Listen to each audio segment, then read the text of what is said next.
Les damos la bienvenida a una emisión más de su noticiero de ABA Televisión. Mi nombre es Cristian Romero y estas son las noticias. El Papa Francisco le dice a la Comisión del Centro de Teología y a la comunidad en Londres, Inglaterra, que se debe construir una política arraigada en el pueblo. Queridos hermanos y hermanas, me alegra dirigirles una palabra de saludo al inicio de esta conferencia organizada por el Centro de la Teología y la Comunidad en Londres, en torno a temas tratados en el libro Soñemos Juntos, sobre todo en lo que se refiere a los movimientos populares y las organizaciones que los apoyan. Saludo especialmente a la Campaña Católica para el Desarrollo Humano, que celebra 50 años ayudando a las comunidades más pobres en los Estados Unidos para vivir más dignamente, promoviendo su participación en las decisiones que los afectan. En esta dimensión trabajan también otras organizaciones aquí presentes, del Reino Unido, de Alemania, de otros países, cuya misión es acompañar al pueblo en su lucha por la tierra, el techo y el trabajo, las famosas 3T, y permanecer a su lado cuando se topan con actitudes de oposición y desprecio. La pobreza y la exclusión del mercado de trabajo que resultan de esta pandemia que estamos viviendo han hecho mucho más urgente y necesaria la obra y el testimonio de ustedes. Uno de los objetivos de vuestra reunión es mostrar que la verdadera respuesta al auge del populismo no es precisamente más individualismo, sino lo contrario, una política de fraternidad arraigada en la vida del pueblo. En su reciente libro, el reverendo Angus Ritchie describe esta política que ustedes hacen como populismo inclusivo. A mí me gusta usar popularismo para expresar la misma idea, pero lo que importa no es el nombre, sino la visión, que es la misma. Se trata de encontrar mecanismos para garantizar a todas las personas una vida digna de llamarse humana, una vida que sea capaz de cultivar la virtud y forjar nuevos vínculos. En Soñemos Juntos, a esta política la llamo la política con mayúscula. La política como servicio que abre nuevos caminos para que el pueblo se organice y se exprese. Es una política no solo para el pueblo, sino con el pueblo. O sea, no solo para el pueblo, sino con el pueblo. Arraigada en sus comunidades y en sus valores. En cambio, los populismos más bien siguen como inspiración, consciente o inconsciente, otro lema: todo para el pueblo, nada con el pueblo. Paternalismo político. De ahí que el pueblo en la visión populista no es protagonista de su destino, sino termina siendo deudor de una ideología. Cuando el pueblo está descartado, se le priva no solo del bienestar material, sino de la dignidad del actuar, de ser protagonista de su historia, de su destino, de expresarse con sus valores y su cultura, de su creatividad, de su fecundidad. Por eso para la Iglesia es imposible separar la promisión de la justicia social del reconocimiento de los valores y la cultura del pueblo, incluyendo los valores espirituales que son fuente de su sentido de dignidad. En las comunidades cristianas, estos valores nacen del encuentro con Jesucristo, que busca incansablemente a quien está desanimado o perdido, que se desplaza hasta los mismos límites de la existencia para ser rostro y presencia de Dios, para ser Dios con nosotros. Muchos de ustedes aquí reunidos trabajan desde hace años haciendo esto en las periferias y acompañando a los movimientos populares. A veces puede ser incómodo. Algunos los acusan a ustedes de ser demasiado políticos, otros de querer imponer la religión, pero ustedes perciben que respetar al pueblo es respetar sus instituciones, incluso las religiosas, y que el papel de esas instituciones no es imponer nada, sino caminar con el pueblo recordándoles el rostro de Dios que siempre se nos adelanta. Por eso el verdadero pastor de un pueblo, pastor religioso, es aquel que se anima a caminar delante, en medio y detrás del pueblo. Delante para señalar un poco el camino, en medio para sentir con su pueblo y no equivocarse, y detrás para ayudar a los rezagados y para dejar que el pueblo con su olfato también encuentre caminos. Por eso, en Soñemos Juntos, hablo de un deseo, que todas las diócesis del mundo tengan una colaboración sostenida con los movimientos populares. Salir al encuentro de Cristo herido y resucitado en las comunidades más pobres nos permite recobrar nuestro vigor misionario, porque así nació la Iglesia, en la periferia de la cruz. Si la Iglesia se desentiende de los pobres, deja de ser la Iglesia de Jesús y revive las viejas tentaciones de convertirse en una élite intelectual o moral,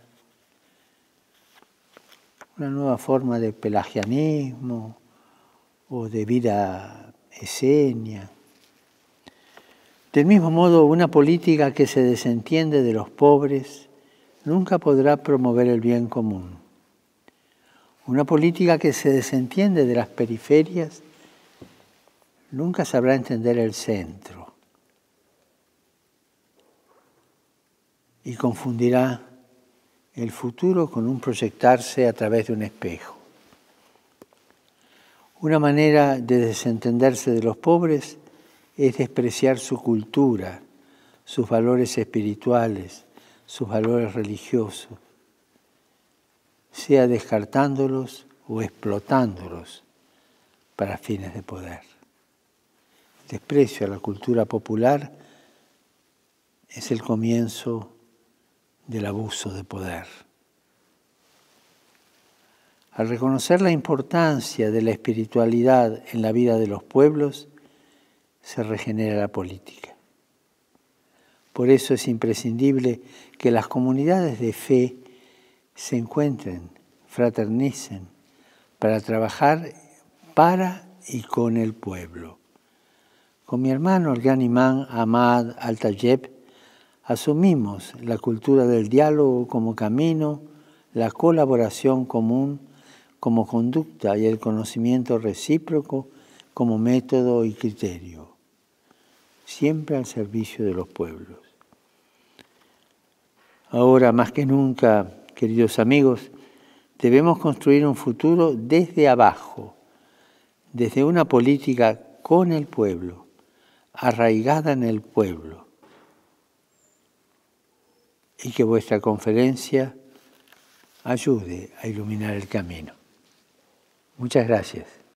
A continuación tenemos el agrado de presentarles una reflexión del Evangelio del Día, a cargo de nuestro director general, Jaime Sevilla.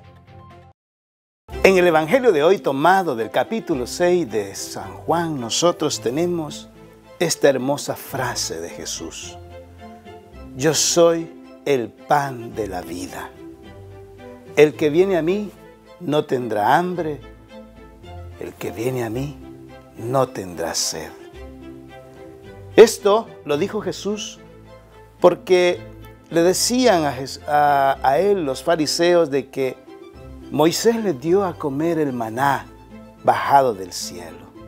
Jesús le responde: no es Moisés quien da el verdadero pan, sino mi Padre, que les da el pan vivo que ha bajado del cielo para alimentarnos. El Señor de esta forma se muestra, se revela como el verdadero pan de la vida. Todos los que venimos a Él no volveremos a tener hambre. Todos los que venimos a Él no volveremos a tener sed. Y de esta forma, solamente el pan que ha bajado del cielo es ese pan vivo que el Padre nos da para satisfacer nuestra sed, nuestra hambre. Mis queridos hermanos, pidámosle al Señor que nos dé el verdadero pan bajado del cielo. Que nunca nos falte en nuestras vidas. Que siempre nos alimentemos de su amor, de su misericordia, de su paz, de su gozo, de su alegría. Señor, danos vida. Manténnos con vida siempre en tu presencia. Sacia nuestra sed de justicia. Sacia nuestra sed de paz, de armonía, de amor. Que así sea.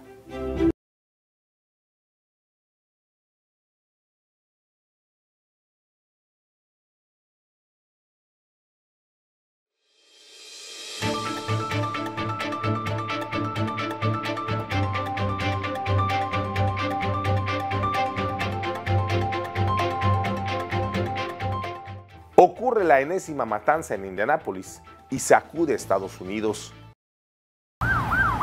8 muertos y 7 heridos es el trágico saldo de un incidente armado en Indianápolis. El individuo usó indiscriminadamente un rifle frente y dentro de un centro de la empresa de envíos FedEx la noche del jueves. Por ahora se desconoce la razón del ataque. Las autoridades revelaron la identidad del agresor. Se trata de un ex empleado de este centro FedEx de 19 años de edad, cuya madre había advertido al departamento de policía el año pasado que su hijo habría podido intentar suicidarse en un enfrentamiento con los agentes, algo que se conoce como suicidio a manos de la policía. Se reveló que la policía puso al sospechoso en una detención temporal por razones de salud mental y decomisaron un fusil en su casa. No hubo enfrentamiento con nadie, no hubo alteración, no hubo discusión, simplemente pareció comenzar a disparar al azar. Este tiroteo en masa es el sexto en las últimas 5 semanas en Estados Unidos, incluyendo los ataques contra 3 salones de masaje en Atlanta y en un supermercado de Colorado.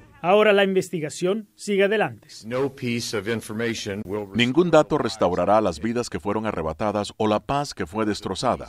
Nada de lo que aprendimos puede curar las heridas de aquellos que escaparon con vida, pero que ahora llevarán las cicatrices y soportarán los recuerdos de este horrible crimen. El presidente Joe Biden condenó este asalto, definiendo la violencia armada como una epidemia y una vergüenza nacional, exhortando al Congreso a actuar. It's a national embarrassment and must come to an end. Las banderas en la Casa Blanca y otros edificios federales se mantendrán una vez más a media asta en señal de luto. La Casa Blanca invitó al Senado a aprobar 3 proyectos de ley pendientes para fortalecer el control de antecedentes y que los senadores escuchen las palabras del presidente Biden para que se prohíba la venta de armas de asalto. El tema se está todavía moviendo muy lentamente aquí en Washington. Biden ya emitió algunos decretos como el de regular la venta de armas caseras, pero la resistencia del Congreso, sobre todo de los republicanos, está retrasando esta voluntad de aumentar el control sobre las armas.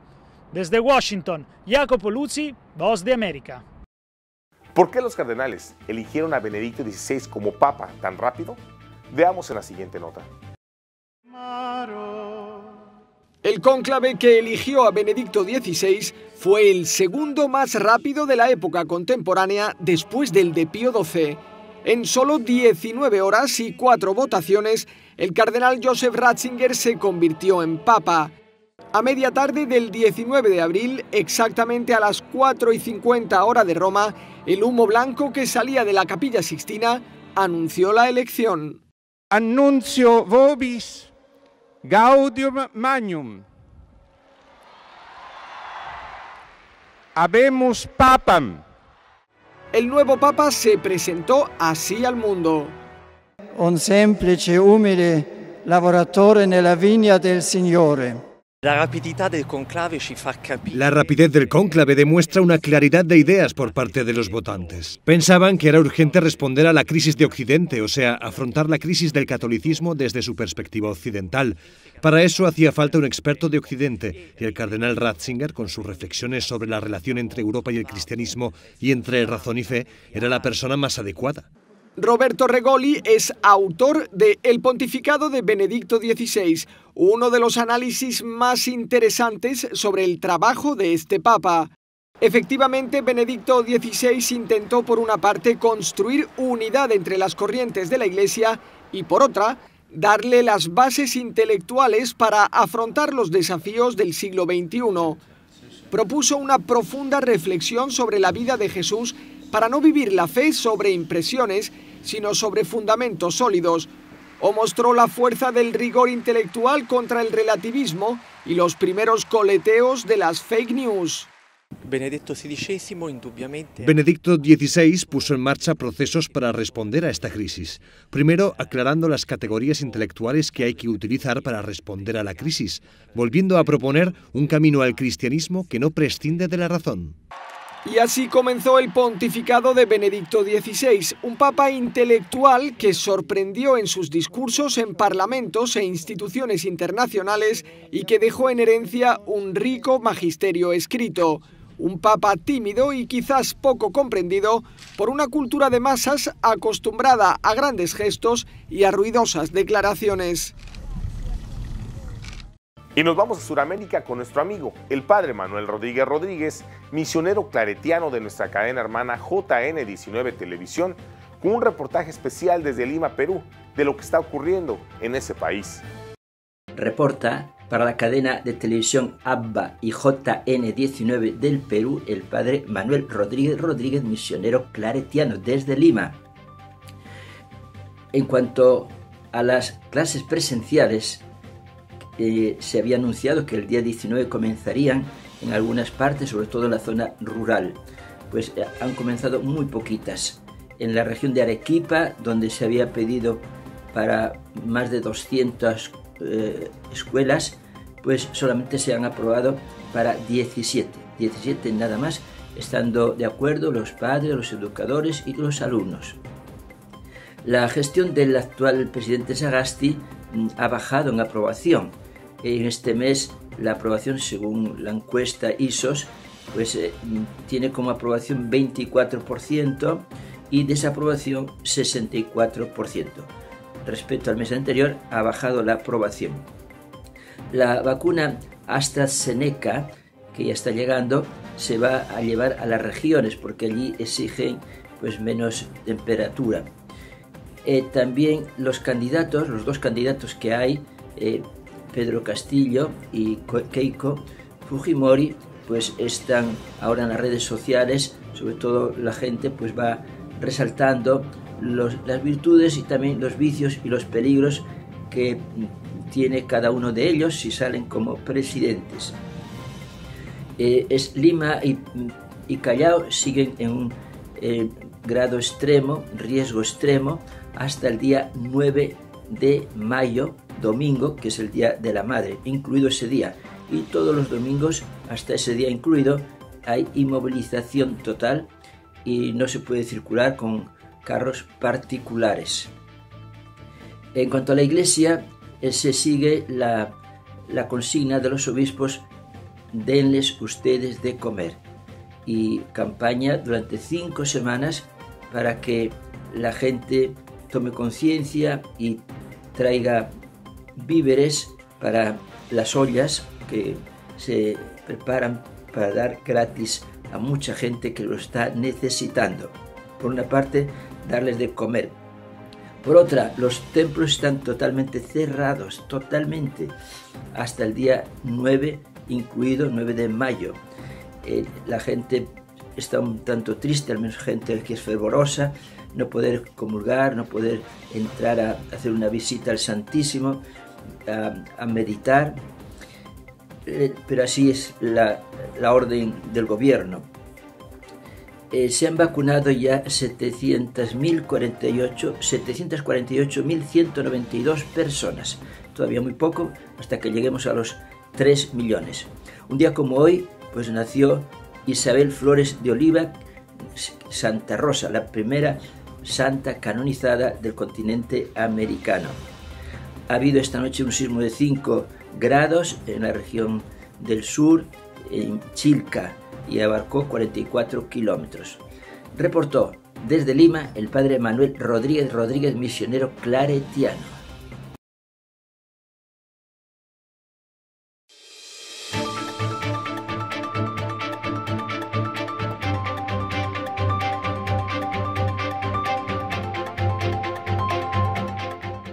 Así es como Miguel Ángel usa los rayos del sol y el Moisés para responder a los protestantes del siglo XV. Por las tardes del equinoccio de primavera, el Moisés de Miguel Ángel muestra que es más que una obra de arte. Y es que esta escultura de la Basílica de San Pietro in Vincoli, en Roma, no está colocada en un lugar al azar. Es la tumba del Papa Julio II. El arquitecto y restaurador Antonio Forcellino explica que en 1542 Miguel Ángel decidió modificar la pieza para intervenir en el debate entre luteranos y contrarreformistas. Como se ve, las esculturas de la Caridad y la de la Fe están a ambos lados de la gran estatua de Moisés que domina el centro del conjunto. Estas figuras aludan claramente al debate sobre la salvación.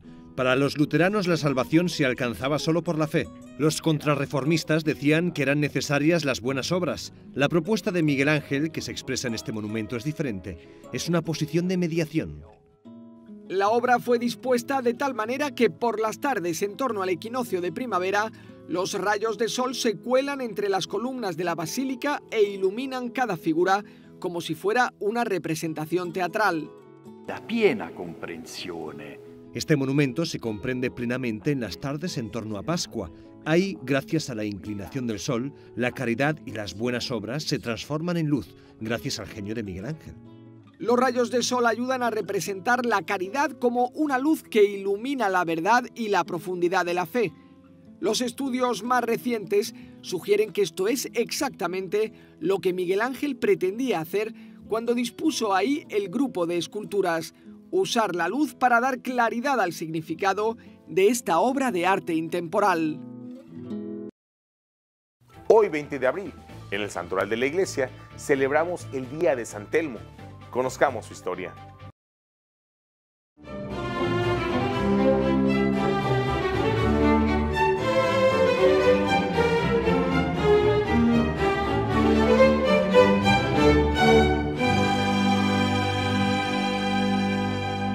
En vista de la dureza de los sermones en los que condenaba la laxitud moral y el desenfreno del ejército del rey Fernando III de Castilla, el Santo, que intentaba expulsar de España a los moros, algunos oficiales se conjuraron para desenmascarar al santo de papel, como lo llamaban ellos.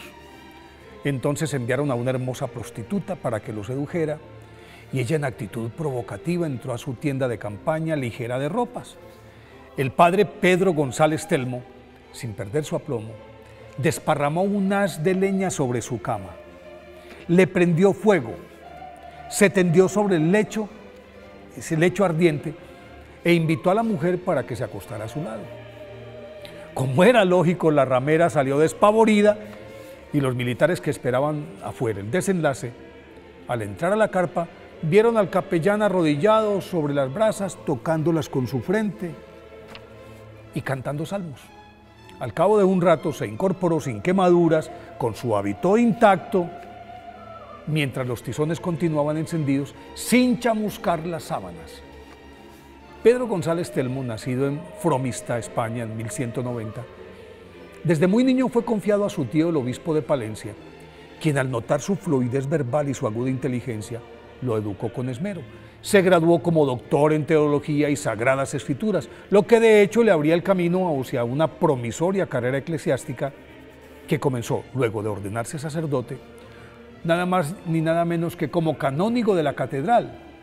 Al poco tiempo asumió el cargo de deán. El deán es el segundo de a bordo del obispo en este caso. Pero el día de su posesión oficial, mientras desfilaba por las calles de Palencia, su caballo se encabritó, lo arrojó a un lodazal y, aunque salió ileso, su ego quedó tan magullado que renunció al mundo e ingresó al convento de los dominicos como fraile raso.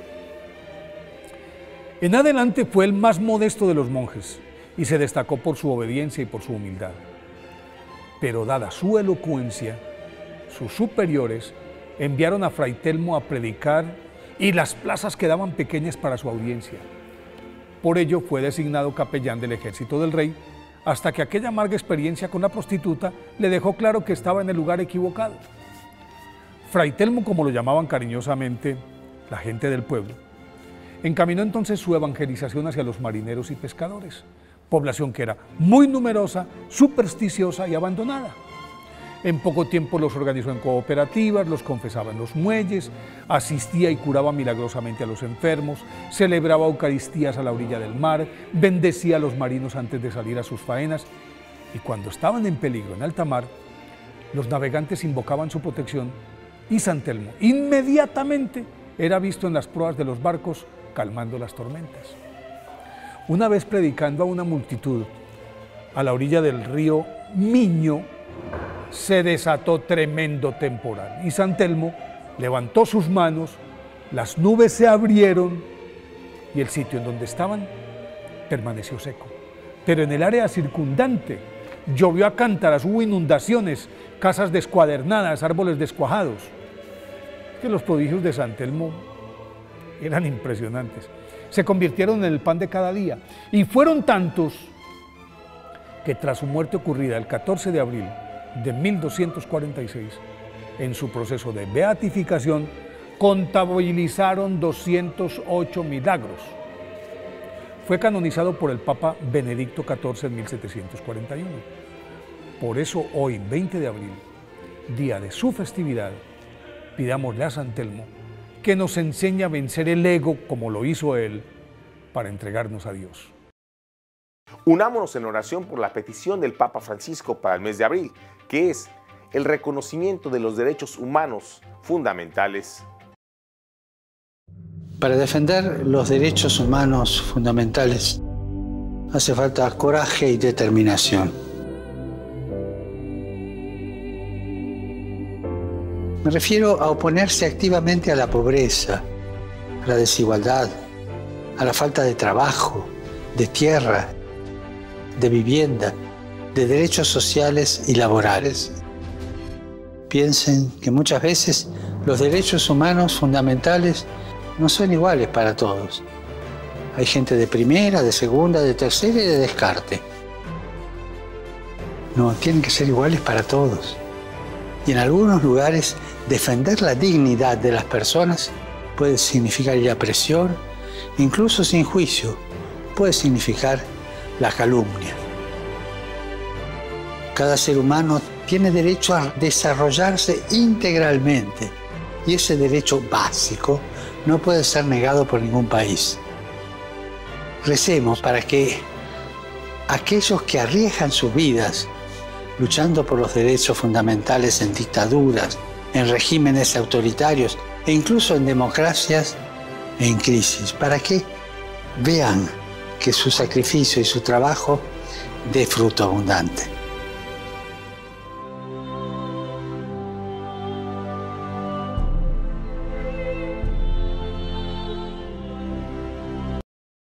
Y les dejamos con el mensaje de Pascua de nuestro director espiritual, Monseñor Elías Bolaños. Soy Monseñor Elías Samuel Bolaños Avelar, obispo de Zacatecoluca. Un saludo muy cariñoso, deseándoles a toda nuestra audiencia felices Pascuas de Resurrección. Que Cristo resucitado sea quien anime nuestra vida.